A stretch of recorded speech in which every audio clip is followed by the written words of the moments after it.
함께 읽은 예레미야서 2장 4절부터 8절까지의 말씀을 중심으로 주님, 당신 없이는 안 됩니다. 주님, 당신 없이는 안 됩니다. 라고 하는 제목으로 함께 은혜를 나누도록 하겠습니다. 그는 성실한 어부였습니다. 그물을 던지고 올리는 일을 수없이 많이 반복했습니다. 충분한 경험과 함께 탁월한 기술까지 갖추고 있었습니다. 그날도 그는 해가 떠오르는 아침녘까지 열심히 그물질을 반복했습니다. 그렇지만 그물은 번번이 비어 있었습니다. 피라미 한 마리 잡히지 않았습니다. 어부로 잔뼈가 굵은 그에게는 도무지 이해하기 어려운 희한한 경험이었습니다. 완벽한 실패였습니다. 너무나 허탈했습니다. 좌절했습니다. 피곤이 한꺼번에 밀려왔습니다. 당장이라도 쓰러질 것만 같았습니다. 그렇다고 밤새 사용한 그물을 아무렇게나 방치해둘 수는 없었습니다. 천근만근의 몸을 이끌고 깨끗하게 씻기 시작했습니다. 한편 당시 예수 그리스도께서는 이른 아침부터 당신께 몰려나온 무리들을 가르치고 계셨습니다. 가르침은 효과적으로 전달되지 않았습니다. 너무 많은 무리들이 예수 그리스도를 겹겹이 둘러싸고 있었기 때문입니다. 예수 그리스도께서는 효과적으로 전달하기 위한 방법을 찾기 위해서 주변을 둘러보셨습니다. 비어있는 그의 배를 보셨습니다. 아니, 실제로는 오래전부터 마음에 두고 지켜보고 계셨던 그를 바라보셨습니다. 그를 위한 당신의 계획을 실행할 때가 되었음을 직감하셨습니다. 그에게 다가가셨습니다. 그에게는 전혀 예상하지 못했던 창조주 하나님의 방문이었습니다. 예수 그리스도께서는 가타부타 어떤 말씀도 없이 그의 배에 올라타셨습니다. 배를 육지로부터 조금 떼어놓으라고 명령하셨습니다. 저였다고 한다면 짜증이 났을 것 같습니다. 참지 못하고 밤이 새도록 그물질을 했지만 피라미 한 마리 잡지 못한 상황에서 목구멍이 포도청이라고 어쩔 수 없이 그물을 싣고 있는데 배를 움직이라니요 라고 외쳤을 가능성이 높습니다. 그는 달랐습니다. 예수 그리스도께서 명령하신 대로 배를 육지로부터 조금 떼어놓았습니다. 누구보다 다혈질인 그가 어찌된 일일까요? 체념하고 있었기 때문이었을까요? 아무튼 그는 배를 육지로부터 떼어놓았습니다. 예수 그리스도께서는 이번에도 아무런 말씀 없이 무리들을 가르치는 일에만 집중하셨습니다. 그는 자신의 의지와는 전혀 상관없이 예수 그리스도의 가르침을 들을 수밖에 없는 처지가 되고 말았습니다. 예수 그리스도께서 그렇게 될 수밖에 없도록 의도하신 일이었다고 한다면 지나친 억측일까요? 그렇지 않습니다. 주님의 동선에는 언제나 지극히 선한 의도가 포함되어 있었기 때문입니다. 실제로 예수 그리스도께서는 사마리아 여인 한 사람을 구원하기 위해서 땡볕이 내리쬐이는 한낮에 우물가를 찾아가셨습니다. 거라사 지역의 광인한 사람을 구원하기 위해서 거세게 휘몰아치는 광풍을 뚫고 갈릴리 바다를 건너가셨습니다. 광인 한 사람을 고치고 왔던 바다를 되돌아서 건너가셨습니다. 시몬의 경우도 마찬가지였습니다. 그는 한마디도 놓치지 말고 잘 들어야 한다는 주님의 명령이나 권고가 없었음에도 불구하고 들을 수밖에 없었습니다. 그렇게 주님의 가르침을 듣고 있는 동안 이상하리 마치 마음이 안정되었습니다. 온전히 회복되었습니다. 마침내 가르침을 마친 예수 그리스도께서 그를 돌아보셨습니다. 밑도 끝도 없이 깊은 곳으로 가서 그물을 내려 고기를 잡으라고 명령하셨습니다. 전문가인 그 입장에서는 받아들이기 어려운 불합리한 명령이었습니다. 그도 그럴 것이 예수 그리스도께서는 고기를 잡는 일에 관한 지식이나 경험이 거의 없는 목수였습니다. 고기를 잡는 최적의 시간은 밤인데 지금은 태양이 바다에 눈부시게 비추는 아침이었습니다. 그물은 적당한 깊이에 내리는 것이 좋은데 예수 그리스도께서는 깊은 데로 나가라고 명령하셨습니다. 거기다 시몬은 이미 밤이 새도록 고기를 잡았습니다. 지칠 대로 지쳐 있었습니다. 그물은 이미 깨끗하게 씻어놓은 상태였습니다. 무기력할 정도로 허탈했던 마음이 이제 겨우 진정된 상태였습니다. 무엇보다 자신은 어부로서 부족함이 전혀 없다고 자부하고 있었던 그는 지난밤에 쓰라린 헛수고를 다시 재현하고 싶지 않았을 가능성이 대단히 높았습니다.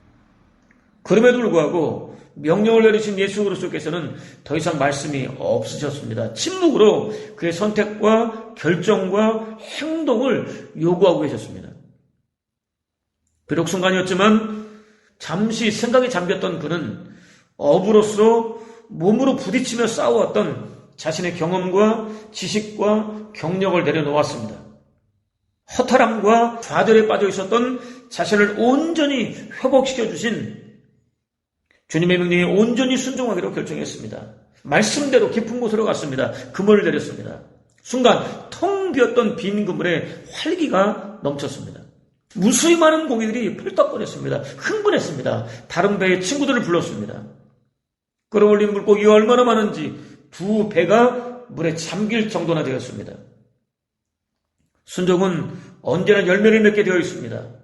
당장 눈으로 확인할 수 있는 모든 조건들이 하나같이 불합리하고 부적합한 상황에서도 반드시 하나님의 탁월한 능력과 함께 기적 같은 놀라운 일을 확인할 수 있습니다. 이것은 인간적인 측면에서만 그렇습니다. 세상 만사를 당신 뜻대로 섭리하시는 창조주 하나님이신 예수 그리스도에게는 지극히 당연한 결과였습니다. 예수 그리스도의 명령에 순종하는 믿음의 사람들에게는 반드시 하나님의 탁월한 능력과 함께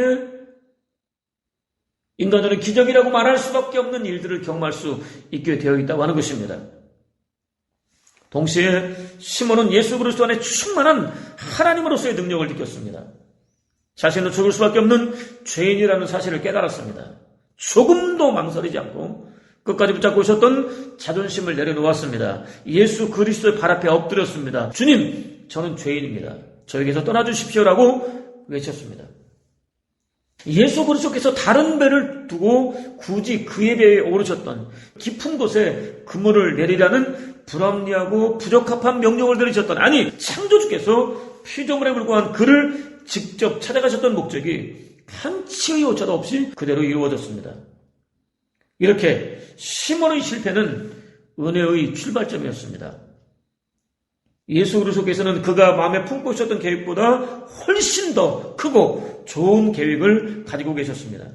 가장 적당한 때, 곧 그가 실패했을 때 찾아가셨습니다.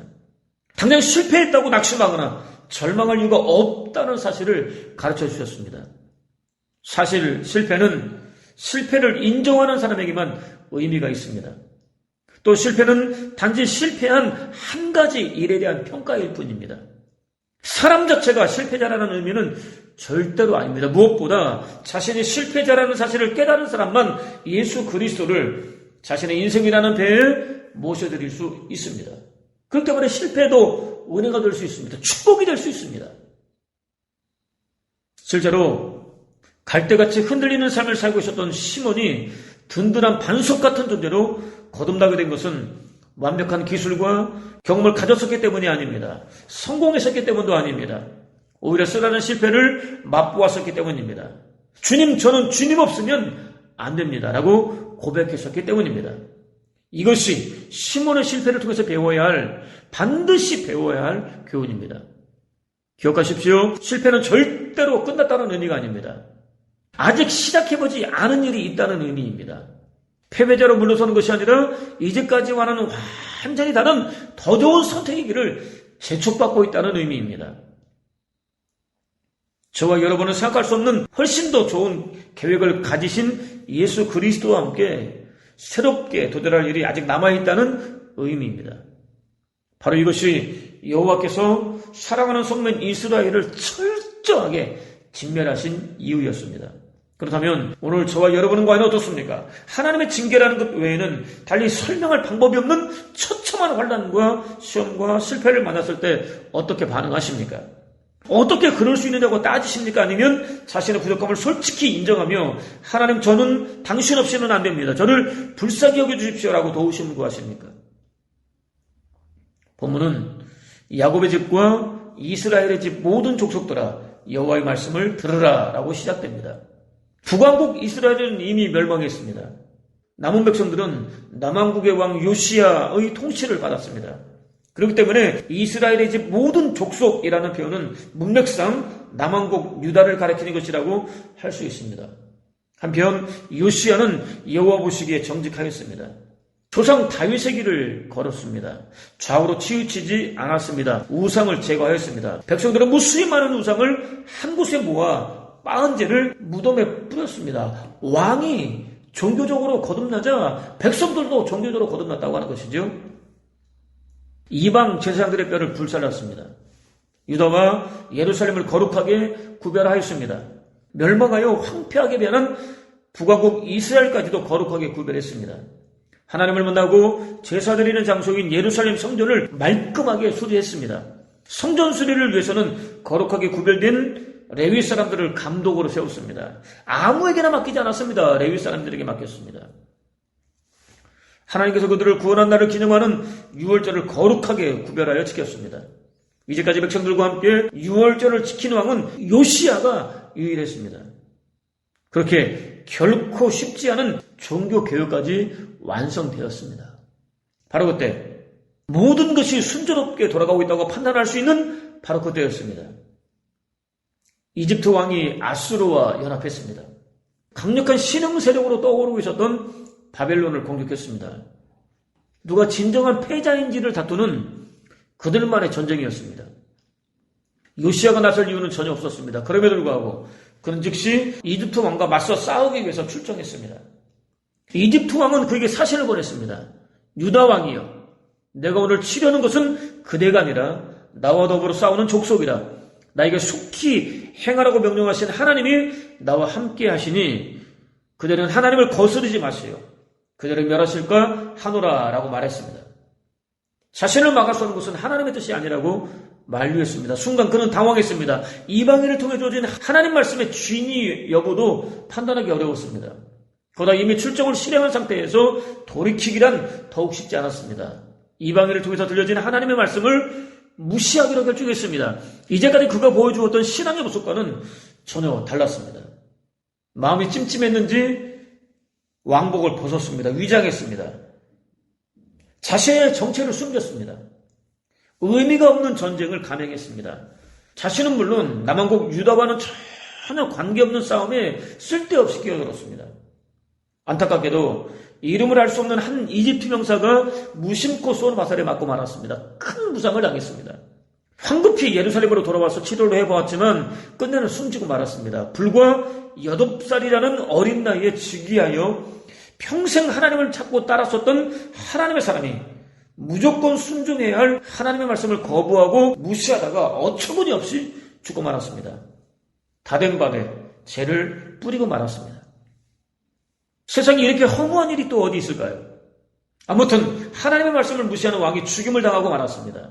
남왕국 유다 백성들은 큰 슬픔에 사로잡혔습니다. 그런 상황에서 여호와 하나님으로부터 당신의 말씀을 들으라는 명령이 선지자를 통해서 선포되었습니다. 본문은 나 여호와가 이와 같이 말하노라. 너희 조상들이 내게서 무슨 불의함을 보았기에 나를 멀리하고 가서 헛된 것을 따라 헛되이 행하였느냐라고 이어집니다. 책망입니다. 헛되다를 직역하면 숨입니다. 사람이나 동물이 코나 입으로 공기를 들이마시고 내쉴 때의 기운을 가리킵니다. 한번 뱉고 나면 다시는 돌아오지 않습니다. 제명대로 살지 못하고 일찍 죽은 아벨의 원래 이름입니다. 그는 내뱉은 숨처럼 허무하게 사라졌습니다.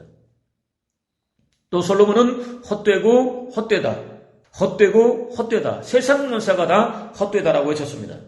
그는 아버지를 너무 잘 만났습니다. 최고의 영광과 함께 세상 모든 향락을 더할 나위 없이 풍성하게 누렸습니다.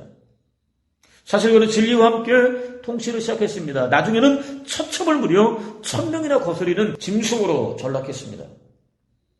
문제는 부족함이 전혀 없는 완벽한 상황에서도 허무했습니다. 공허했습니다. 마음의 빈자리가 도무지 채워지지 않았습니다. 특히 원하는 모든 것들을 다 가져도 죽음과 절대 불안만큼은 해결할 수 없었습니다. 영혼의 안식을 누릴 수도 없었습니다. 도대체 만족할 수 없었습니다. 인간의 한계를 깨달았습니다. 최고의 자리에 앉아서 최고의 향락을 모두 다 누리고 있으면서도 세상 만사가 모두 다 헛되다고 외칠 수밖에 없었습니다. 아무리 몸부림쳐도 해결할 수 없는 절대 절망을 선포할 수밖에 없었습니다. 영원이라는 시간과 비교할 때 찰나에 불과한 인생을 사는 동안 누릴 수 있는 최고의 영광과 향락을 미련 없이 내려놓았습니다. 비로소 여호와께서 처음 의도하셨던 본래의 나, 곧 진리로 충만한 나로 돌아올 수 있었습니다. 한편 헛되다에 해당하는 히브리어 곧 헤벨은 가나안 종교의 주신이었던 바알을 가리키기도 했습니다.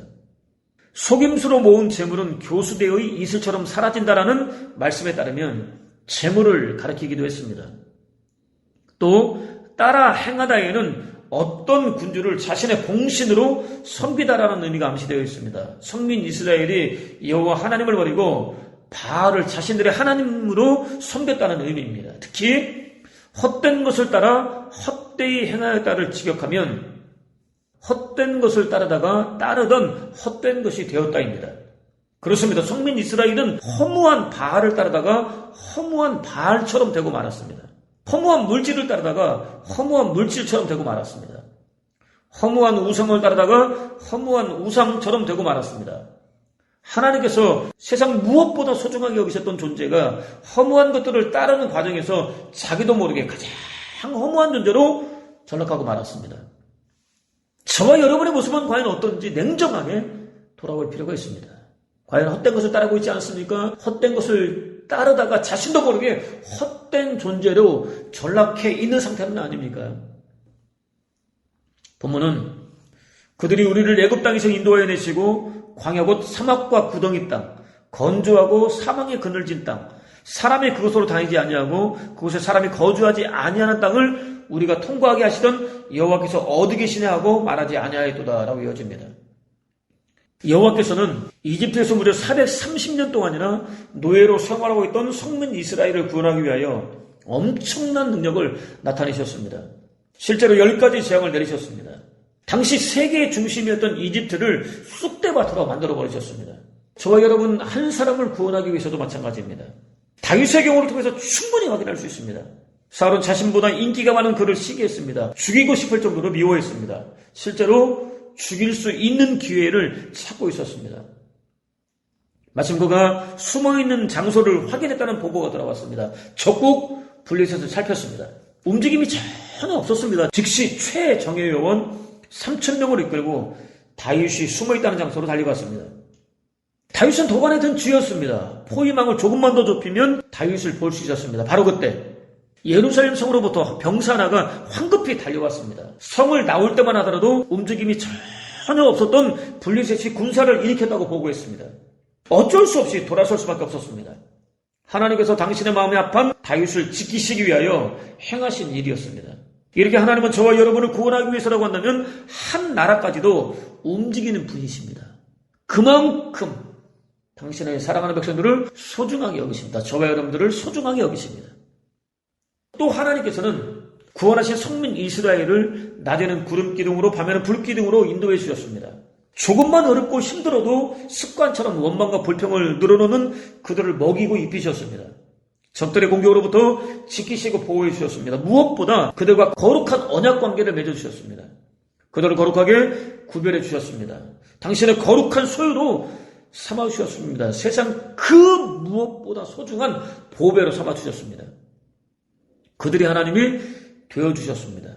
그들에게는 전혀 어울리지 않는 놀라운 은혜를 넘치도록 베풀어 주셨습니다. 그렇기 때문에 그들은 하나님이 도대체 어디 계시냐고 말할 이유가 없었습니다. 매일 동의하며 확인하고 있었기 때문입니다. 저와 여러분 역시 마찬가지입니다. 자녀로 불러주신 그날부터, 아니 창세전부터 저와 여러분을 택하신 이후 오늘에 이르기까지 모든 필요를 채워주셨습니다. 하루에도 수십 명, 아니 수를 헤아릴 수 없는 많은 사람들이 죽어나가는 위험한 상황에서도 눈동자처럼 지켜주셨습니다. 이제까지 그러셨습니다. 오늘도 여전히 그러고 계십니다. 앞으로도 영원히 그렇게 해주실 것입니다. 수시로 당신을 모르는 척 외면하고 때로는 당신과 관계가 없는 사람처럼 살고 있는 저와 여러분에게는 과분한 은혜를 베풀어주고 계십니다. 성령으로 언제나 함께 동행하고 계십니다. 하나님이 어디 계시냐고 물어볼 이유가 전혀 없습니다. 본문은 내가 너희를 기름진 땅에 인도하여 그것의 열매와 그것의 아름다운 것을 먹게 하였거늘 너희가 이리로 돌아와서는 내 땅을 더럽히고 내 기업을 역겨운 것으로 만들었으며 라고 이어집니다. 하나님은 성민 이스라엘과 맺은 언약에 신실하셨습니다. 언약대로 그들을 젖과 꿀이 흐르는 가나안 땅으로 인도하셨습니다. 마침내 그들로 하여금 그 땅을 차지할 수 있도록 하셨습니다. 그 땅은 거칠고 메마른 광야와는 완전히 달랐습니다. 대단히 기름졌습니다. 서쪽의 지중해로부터 습기를 가득 머금은 바람이 불어왔습니다. 아침마다 이슬이 맺히게 하였습니다. 모든 식물과 곡식에 충분한 수분을 공급해 주었습니다. 우기에는 적당량의 물을 저장하였습니다. 곡식과 과수가 잘 자랄 수 있는 초래의 조건이 갖추어져 있었습니다. 실제로 씨를 뿌리면 풍성한 열매를 맺었습니다. 또 그 땅은 예로부터 대제국 이집트와 메소포타미아가 서로 무역할 때 이용하는 왕의 통로였습니다. 무수히 많은 장사치들이 왕래하는 무역의 요충지였습니다. 강대한 여러 족속들이 너나 할 것 없이 삶의 터전으로 삼았을 정도로 대단히 풍요로웠습니다. 부족함이 전혀 없는 축복의 땅이었습니다. 하나님께서 바로 그 땅을 당신의 사랑하는 백성들에게 허락해 주셨습니다. 내 땅, 내 기업이라는 표현에 주목할 필요가 있습니다. 모두 가나안 땅을 가리킵니다. 다른 누구도 아닌 하나님의 소유라는 의미입니다. 그렇습니다. 적과 꿀이 흐르는 가나안은 성민 이스라엘의 소유가 아닙니다. 바알의 소유도 아닙니다. 바알이 그들에게 준 것도 아닙니다. 성민 이스라엘이 살고는 있지만 주인은 아닙니다. 주인은 하나님이십니다. 저와 여러분의 소유 역시 마찬가지입니다. 주인은 하나님이십니다. 저와 여러분은 청지기에 불과합니다. 그럼에도 불구하고 성민 이스라엘은 자신이 주인인 줄 착각했습니다. 스스로 얻은 줄 착각했습니다. 심지어 바알이 주었다고 주장하기까지 하였습니다. 거기다 모든 거리와 모든 골목과 모든 골짜기 곧 땅 구석구석에 수를 헤아릴 수 없을 정도로 많은 우상을 위한 제단을 쌓았습니다. 마치 자신들을 구원해내시고 모든 필요를 세워두신 하나님처럼 극진히 섬겼습니다. 자신들을 구원하여 주신 하나님은 안중에도 없었습니다. 처음 사람 아담 때부터 마음속 깊은 곳에 자리를 잡고 있었던 더럽고 추한 죄를 여지없이 드러냈습니다. 북왕국 이스라엘에서는 아합 왕이 통치할 때 극에 달하였습니다. 남왕국 유다에서는 므낫세 왕이 통치할 때 극에 달했습니다. 여러 명의 왕들에 의해서 대대적인 종교개혁이 이루어졌음에도 불구하고 그 당시뿐이었습니다. 완전히 뿌리 뽑히지 않았습니다. 선지자 예레미야가 활동하던 당시까지도 여전히 왕성하게 성행하고 있었습니다. 성민 이스라엘의 마음을 사로잡았습니다. 강력한 영향을 끼치고 있었습니다. 가나안은 더 이상 기름진 축복의 땅이 아니었습니다. 저주받은 역겨운 땅에 불과했습니다. 성민 이스라엘은 불법으로 침입해서 점거하고 있는 도둑 또는 강도에 불과했습니다. 더 이상 어떤 권리도 행사할 수 없었습니다. 그곳에서 완전히 쫓겨날 수밖에 없는 처지로 내몰렸습니다. 하나님께서 선지자 예레미야를 통해서 그곳으로부터 적과 꿀이 흐르는 가나안 땅으로부터 하나님께서 약속하셨고 허락하신 땅으로부터 쫓아내겠다고 진멸하여 쫓아내시겠다고 말씀하신 이유입니다. 본문은 제사장들은 여호와께서 어디 계시냐 말하지 아니하였으며 율법을 다루는 자들은 나를 알지 못하며 관리들도 나에게 반역하며 선지자들은 바알의 이름으로 예언하고 무익한 것들을 따랐느니라 라고 마무리됩니다. 기름진 축복의 땅을 더럽히는 일에 앞장섰던 사람들은 일반 백성들이 아니었습니다. 그들을 바르게 인도할 책임을 맡은 지도자들이었습니다. 실제로 제사장들은 하나님을 찾지 않았습니다. 어디 계시다고 묻지도 않았습니다. 이집트로부터 갓 탈출한 백성들은 매일 경험하고 있었기 때문에 하나님이 어디 계시냐고 물을 필요가 없었지만 그들은 하나님을 조금도 경험하지 못하고 계시면서도 묻지 않았습니다. 아니, 하나님을 경험하고 싶은 마음 자체가 없었습니다. 자신들은 이미 하나님 없이도 백성들의 고열로 부족함 없이 풍성한 삶을 누리고 있었기 때문입니다. 당연히 하나님의 임재와 도우심을 구하지도 않았습니다. 율법을 해석하고 가르쳐야 할 사람들은 하나님을 몰랐습니다. 목사가 하나님을 모른다는 의미와 같습니다. 당연히 하나님을 경외하지 않았습니다. 거룩한 율법을 자신들의 입맛에 맞춰서 사사로이 풀었습니다. 백성들의 기분을 좋게 하기 위해서 왜곡했습니다. 날 것 그대로의 복음이 아니라 변질된 복음을 전했습니다. 정치적인 권위를 가진 왕과 통치자들, 곧 관리들은 정책적으로 우상 숭배를 도입했습니다. 우상 숭배를 척결해야 할 사람들이 우상 숭배를 앞장서도 도입했습니다. 백성들로 하여금 섬기라고 적극 독려했습니다. 배교 행위를 권장했습니다. 그 결과 그들의 주머니가 채워졌습니다. 그렇게 하나님을 대적했습니다. 하나님을 반역했습니다. 선지자들은 우상 숭배자들이었습니다. 시대에 맞는 하나님의 뜻을 전달해야 할 사명을 받은 선지자들은 우상 숭배자였습니다. 하나님이 아니라 바알의 이름으로 예언했습니다. 하나님이 말하지 않아도 하나님이 말하였다고 거짓말을 내뱉었습니다. 선지자 예레미야는 자신의 사역기간 내내 이들과 길고 긴 싸움을 힘겹게 벌여야 했습니다. 어떻게 이런 일이 있을 수 있을까요? 그들은 적과 꿀이 흐르는 땅에서 배가 부르게 되자 그렇게 여호와 하나님을 떠났습니다. 우상 숭배 노름에 깊이 빠져들었습니다. 공개적으로 가증한 죄들을 즐겼습니다. 안타깝지만 오늘 저와 여러분이 속해 있는 교회 안에서도 어렵지 않게 찾아볼 수 있는 모습입니다. 아니, 부끄럽지만 저와 여러분에게서도 얼마든지 찾아볼 수 있는 모습입니다. 다른 누구도 아닌 저와 여러분이 두렵고 떨리는 심판을 받아 적과 꿀이 흐르는 가나안 땅으로부터 하나님께서 허락하시는 풍성한 축복으로부터 쫓겨나야 마땅한 죄인입니다. 한편 예수 그리스도는 누구에게나 복음이십니다. 영원히 이어질 단 하나뿐인 복음이십니다. 저와 여러분이 믿을 때는 물론 믿지 않을 때도 복음이십니다. 살아있을 때와 죽음의 심판을 기다리고 있을 때에도 복음이십니다. 성공했을 때는 물론 실패했을 때도 복음이십니다. 올바로 갈 때도 복음이시고 헷갈려서 이리저리 방황할 때도 복음이십니다. 죄로 인해 넘어졌을 때도 두려움에 빠졌을 때도 복음이십니다.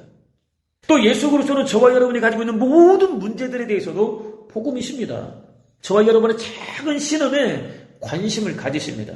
무엇을 먹어야 할지, 무엇을 입어야 할지, 무엇을 마셔야 할지에 대해서도 관심을 가지십니다. 근본적으로 갖춰야 할 필요는 물론 저와 여러분의 호흡 하나까지도 지대한 관심을 기울이십니다. 관심만 가지시는 것이 아니라 근본적으로 해결해 주십니다. 또 예수 그리스도는 절대적인 복음이십니다. 모든 사람들의 필요를 다 충분하게 나눠주고도 저와 여러분의 몫은 절대로 줄어들지 않습니다. 천국 창고에는 어떤 흔적도 생기지 않습니다. 그렇기 때문에 예수 그리스도 안에서는 모든 사람들이 하나도 빠짐없이 풍성할 수 있습니다. 기름질 수 있습니다. 윤택할 수 있습니다. 오늘 저와 여러분이 아무리 어렵고 힘겨운 환경과 상황과 조건 속에 놓여 있다 할지라도 예수 그리스도 한 분이면 충분합니다. 그는 자신의 책을 통해서 성공 요인을 실패에 대한 솔직한 인정이라고 말했습니다. 어디에서 무엇이 잘못되어 실패했는지 원인을 명확하게 알고 대처하면 반드시 성공할 수 있다는 것입니다. 신앙생활의 성공 역시 마찬가지입니다. 실제로 성민 이스라엘은 나라를 잃고 포로로 끌려간 다음에서야 비로소 자신들이 저질렀던 끔찍한 죄들을 돌아볼 수 있었습니다. 솔직하게 인정할 수 있었습니다. 우상을 버리고 하나님께로 돌아설 수 있었습니다. 동시에 하나님께서 눈물을 머금고 혹독하게 징계하셨던 목적이 한치의 오차 없이 그대로 이루어졌습니다. 이유를 알 수 없는 혹독한 환난과 시험의 때 자신을 솔직하게 돌아볼 수 있는 은혜를 구하십시오. 지극히 작은 죄 하나까지도 철저하게 회개할 수 있는 은혜를 구하십시오. 주님, 저는 유일한 복음이신 당신 외에는 안 됩니다. 저를 불쌍히 여겨주십시오라고 고백할 수 있는 은혜를 구하십시오. 그것을 통해서 하나님께로 돌아서는 복된 삶, 깨졌던 하나님과의 관계를 완벽하게 회복하는 복된 삶, 죄로 인한 고난을 얼마든지 참고 견디며 마침내 이기는 복된 삶, 무엇보다 때려서라도 건지시고 구원해내시려는 하나님께 감사와 찬양과 영광을 돌려드리는 복된 삶을 사는 저와 여러분 되시기를 주님의 이름으로 축원을 드립니다.